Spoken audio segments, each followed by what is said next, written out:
This is Gene Krebs. Hi there. Oh. Whoop. Whoosh. And we're high on Ohio. We're going around this state and we're talking to people who know how things work and have an influence on how things work. And it's my great pleasure today to be with Jack Marchbanks, who is a true expert on transportation issues here in Ohio, and it's well-deserved and everything.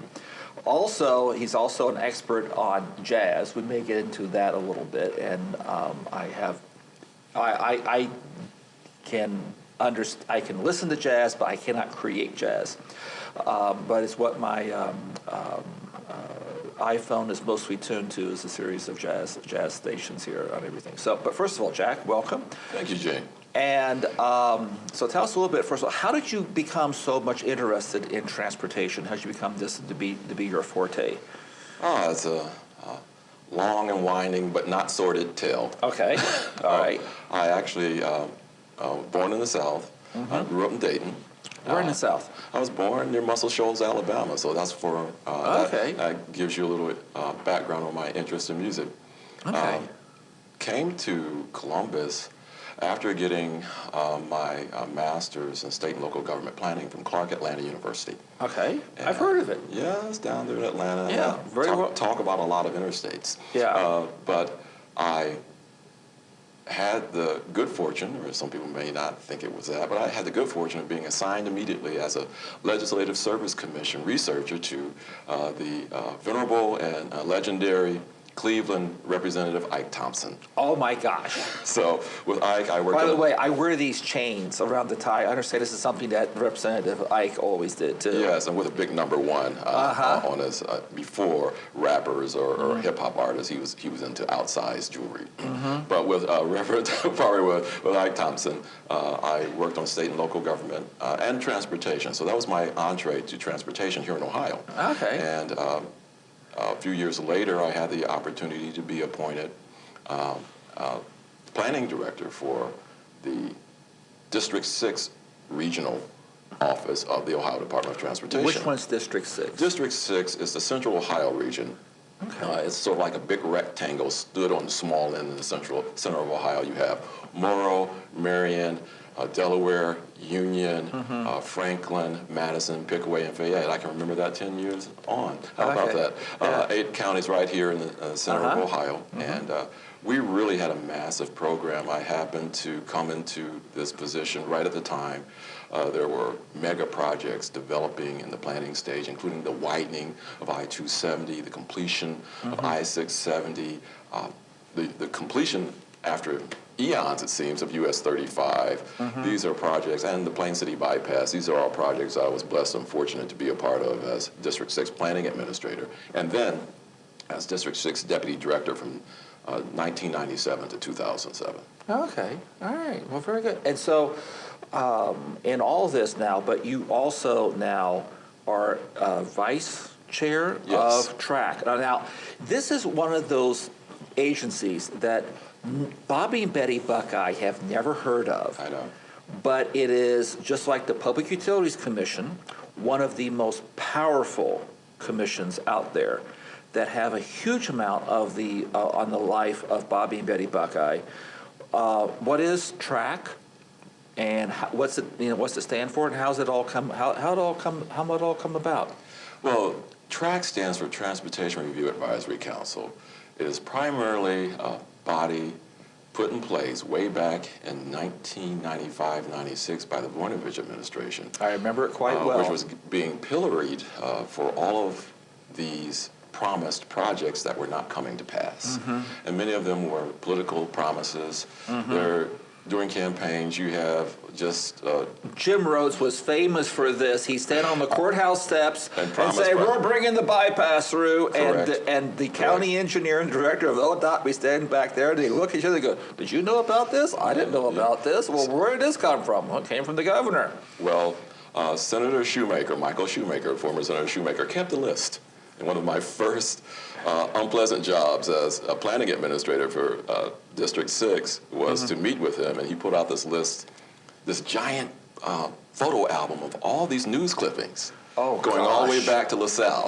with all the projects that have been promised, including many in his South Central Ohio district, including 35. And Governor LaSalle was governor well before either one of us could vote. Right. I think the early 60s. Yeah, we were running around in our grade school clothes. Yeah. But all that said, he said, what are you guys going to do about this?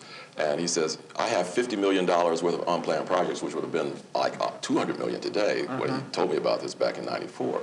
So what occurred, going back to the genesis of TRAC, is that Governor Voinovich and the late Paul Misfit came up with this idea, working with Gordon Proctor, who was then our statewide planning administrator and chief of staff, and went on to become transportation director under the Taft administration, came up with this process by which a board would be appointed to vet large-scale projects with the assistance of able staff from the Department of Transportation, mostly planners and engineers and fiscal types. They would present to this board, these are the projects and these are how they're ranked in terms of all these heuristics, in terms of objective measurables. So that's how it started back in '95. You depoliticized the process then. As much as it can be, as much as it can be. What happens is there's a new set of politics, which fortunately we are the brunt of, where people realize that TRAC is making these decisions, and then there's local campaigns. Okay. One recently being a few years ago, the Cincinnati streetcar campaign, which unfortunately got caught in the transition of administrations. And one administration was for it, the next administration was not. But kudos to the city of Cincinnati, they went forward with it anyway. Yeah. So this kind of explains a little bit. I'm very glad that we created TRAC House on the Finance Committee when this came through. I remember the debate quite well. And the thing is that the entire highway transportation system in America is under, shall we be polite and say, extreme fiscal duress. Absolutely. And you know, I'm still baffled by what I see to be the lack of panic by some of my former colleagues and current friends on this topic. And yet, but what TRAC has done is that I think it's helped because it's winnowed out some of the really bad decisions. You can drop me anywhere in Ohio, and I've been all over this great state, and I've been on beautiful 4-lane highways where I can look forward and back and I see no other cars, and I'm just kind of going, this was done because somebody thought if we build it, they will come. True. And so we're being a lot more, shall we say, diligent with the state tax dollars now. Right. I think we're being smarter about it, too. Yeah. I'm very pleased to share with you that TRAC, working with the Ohio Turnpike Infrastructure Commission, worked out a deal where we, rather than making, I think, the mistake that Indiana did in going with an outright lease of their toll road, to a third party, which now is suing the state of Indiana after it collected all the tolls and raised tolls. We basically worked cooperatively with the Turnpike to leverage about $1 billion, which has already been applied to very important projects. You mentioned the fact that we have a huge system here in Ohio, and we do. You know, we have, like, if you own a big, beautiful old house, it takes a lot to maintain it. We have a big, beautiful old interstate system. And Ohio's a relatively small state. We have the, I think, the 4th largest inventory of interstate lane miles in the country in Ohio. And you have these interstate systems that intersect and merge in metropolitan areas. Cleveland, Columbus, Cincinnati, Toledo, Dayton. Every major city has at least one interstate running through it. And these interstates are, you know, my age. You know, I just, you know, turned 60. And these interstates, most of those have reached that age. So these things have to be maintained. They have to be upgraded. And what we're looking at here is the first responsibility is to make sure that we take care of what we have. And that's been a priority of TRAC. You know, I've been on board since 2011, and what we're looking at is how do we improve what we have and make smart capacity improvements, smart mobility improvements, where you can move more traffic through these important urban centers, and not end up with a giant interchange out in the middle of a farm field or an orphan lane on an interstate. Right. Oh, yeah. And trust me, I've seen those all over the place. It's fascinating when you go around and do that. Now, there's going to be talk a little bit about transportation. There's going to be some changes here coming up in two different categories.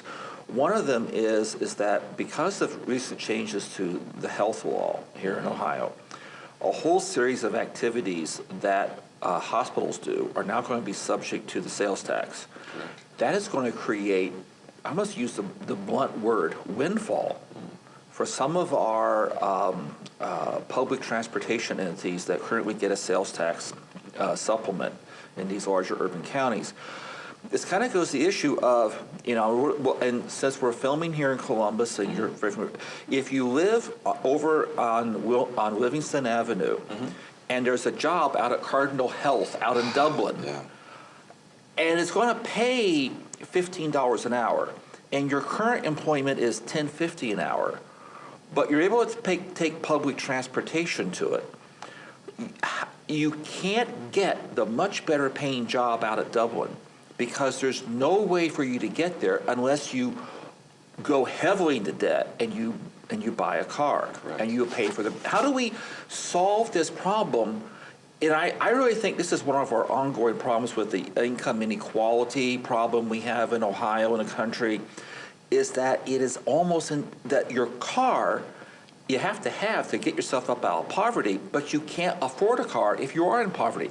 How do we solve this chicken and egg problem here with transportation? And does TRAC have a role in this, do you think? Well, we do not directly, but we can cheerlead and use the bully pulpit, and I'll use it right now.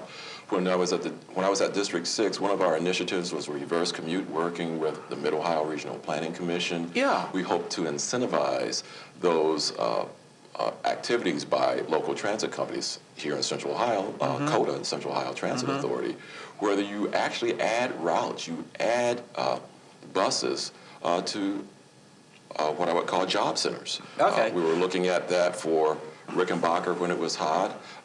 We looked at that in regards to Easton, a big retail center, and I think this is what needs to be done. It's going to have to be a decision that involves the City of Columbus, Franklin County Commissioners, and of course, COTA centrally. But I think that is what, and of course, Mid-Ohio Regional Planning Commission, which already has been pushing. It pushed through Bill Habig, and then with Chester Jordan, and now with William Murdoch. You're looking at an experienced group of transportation professionals who can help COTA and those employers put together a plan that adds those routes that allow people in urban centers to get out to where the good jobs are. Yeah. A lot of people your transportation has a direct role in breaking poverty, which is one of the things that keeps me up at night, is how to explain this to Bobby and Betty Buckeye. But, so I know what keeps me up at night. So what keeps you up at night then? The year 2020, or maybe even sooner, when the transportation funding system totally collapses. Okay. That keeps me up. I'll disagree with you a little bit. I think it's going to be 2018. I'm going to choose July of 2018 as the critical month. All right. I just used 2020. I rounded it up. But yeah, it's within the next 4 years. Yeah. It's within the next 4 years. And you were speaking earlier, Gene, about why the legislature and why policymakers are not more concerned about this. A lot of it has to do with state DOTs and local transportation officials around the country. They do such a good job with doing a lot with a little that people say, oh, it's fine. Well, no, it's not fine. You just put a new coat of paint on that big old house, but it still needs a new furnace. It still needs new wiring. So these are things that we're looking at that I really do think that we're looking at going to another form of financing. Gas tax is of diminishing utility, with greater and greater efficiency in vehicles and people not even using cars, and then of course electric cars. That funding They're base, moochers. Let's just say it. They're mooching. If you drive an electric car anywhere in Ohio, you pay almost nothing for the maintenance and repairs of those highways. You are mooching off the people who are driving a gasoline or diesel engine vehicle. So you want people to be sympathetic to the gas guzzler? Oh, you're good. No, I just just want people to understand that the highly disruptive technologies are going on right now. Correct. It is changing everything. Compressed natural gas vehicles. Yeah, indeed. It's another one. And I'm most supportive of both electric cars and because they have green benefits. Oh, yeah. And they make, compressed natural gas is the equivalent now of $1 a gallon for petrol, of gasoline on a cost. But they're mooching, and we got to figure some way out. Well, Judgment Day is coming for the policymakers and legislators because it's going to have to be addressed. Yeah. It's going to be, as soon as you have that federal transportation bill, say, well, we're not going to have a federal transportation bill because we don't have any money to put in the transportation bill. Yeah. I think that's when it will hit home. Okay, all right. So as you look around here and everything, how do you see Ohio progressing then with our? You're very optimistic then about our ability to do that. We are, as Ohioans, we're tough, and we're resilient, and we're clever. We come up with good ideas to do a lot. When you look at what Ohioans have done over the last 10 years, we have taken care of our system without a lot of money from D.C. We flatline in terms of the money that we get from the federal government. In fact, we're spending more money that's generated by the state, either through public-private partnership financing, the leveraging of turnpike assets, than we're getting out of the federal transportation bill. So I think it will require courage, political will to perhaps advance toward those new transportation system funding sources ahead of what Washington does. I suspect that it's going to be done in the states before it's done in Washington.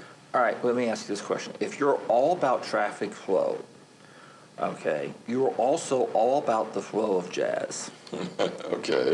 And one of the fascinating things, I find people so interesting because everybody has these little interesting little side stories and vignettes. You are a true, I think the phrase is jazz aficionado. Sure. Tell us a little bit about your involvement in jazz and everything then. Well, again, that comes from my heritage, my family. My father worked for the railroad and Transportation Connection. And he brought all these wonderful records back from New Orleans, from Memphis. And I just fell in love first with R&B. I had all the great songs. We're the same age, just to let you know. I'm like, I think 5 months older than you. Okay, you looked at my birth month? Okay. Yeah. All right, at any rate, I came by it honestly. My father would play music on the weekends.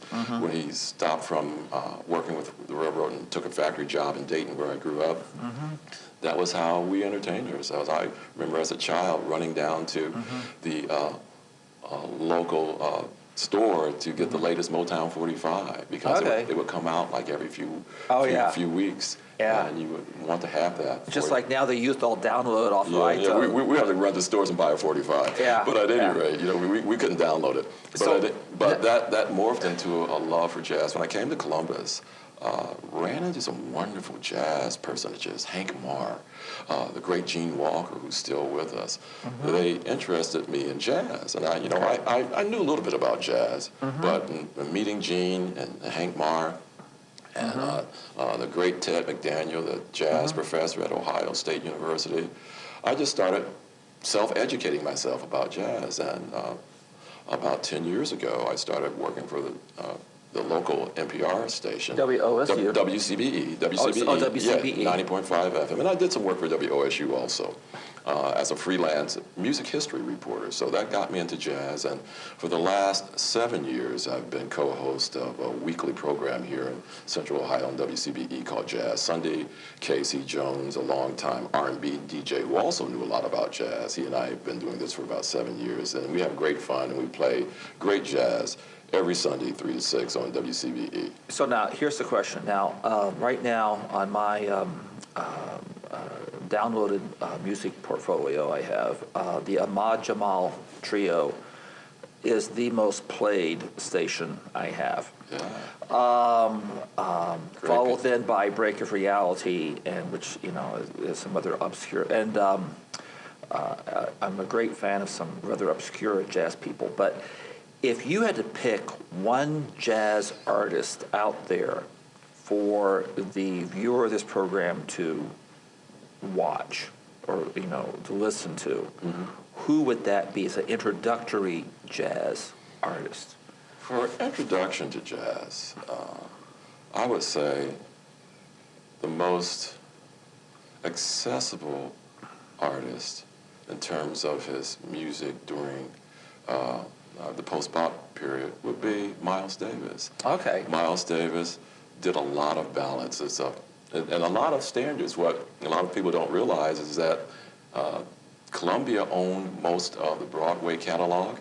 So whenever Miles Davis or John Coltrane or Thelonious Monk, whenever they would go into the studio to do their jazz originals, Columbia would say, "You're going to do a Broadway tune too." So they would add a Broadway song to some Broadway standard to those jazz albums. If you look at the jazz albums that were recorded from 1957 to about 1962, you will see on every one of them my favorite things. By the way, yes, yeah. My favorite things.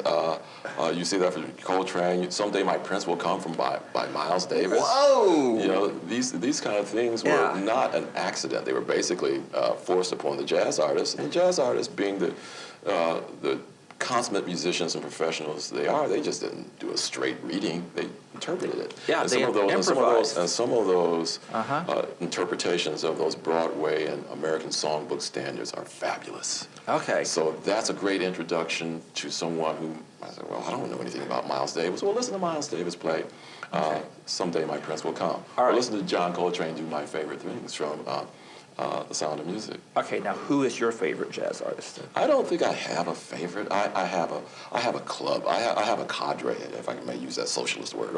I have I really loved Sarah Vaughan. Have a great affection for Thelonious Monk. Okay. And Duke Ellington. They are among my favorites. Okay. Now, if you're people watching this want to know about up-and-coming young jazz artists. There's actually one here from Central Ohio. Who? Aaron Deal. He is... How do you spell the last name? D-I-E-H-L. That's what I thought. He won the Cole Porter Jazz competition just a couple of years ago. How come we've never heard of him then? Or at least I've not. Well, he's on several albums, particularly with the young jazz ingenue. Well, I think ingenue is already young, so that's kind of redundant. But the jazz ingenue, Cecile McLaurin-Salvant, she came in second recently in jazz, the most recent Grammy competition for Best Jazz Vocal. She is a fabulous young jazz singer, and she sounds a little bit like Billie Holiday, a little bit like Sarah Vaughan, a little Ella Fitzgerald. And she has just a wonderful voice. And Aaron Deal plays piano on her latest album, which is called Woman Child. If you want to get something for the millennials out there, the people under 30, under 25. I think Cecile is 24 and Aaron's 26.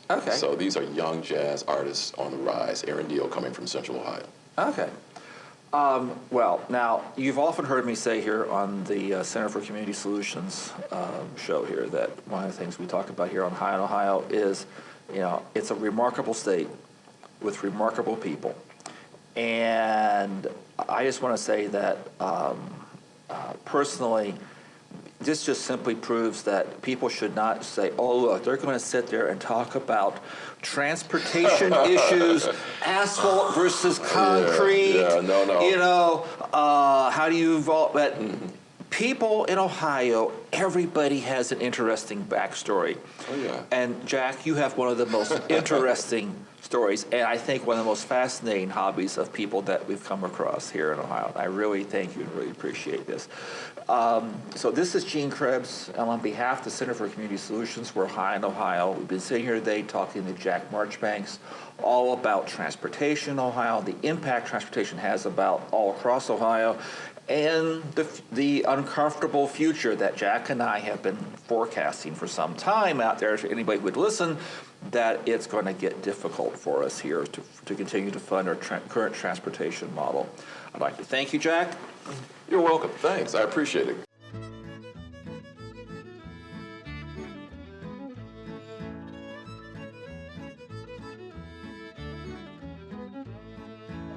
For more about the Center for Community Solutions or their publications, please visit www.communitysolutions.com.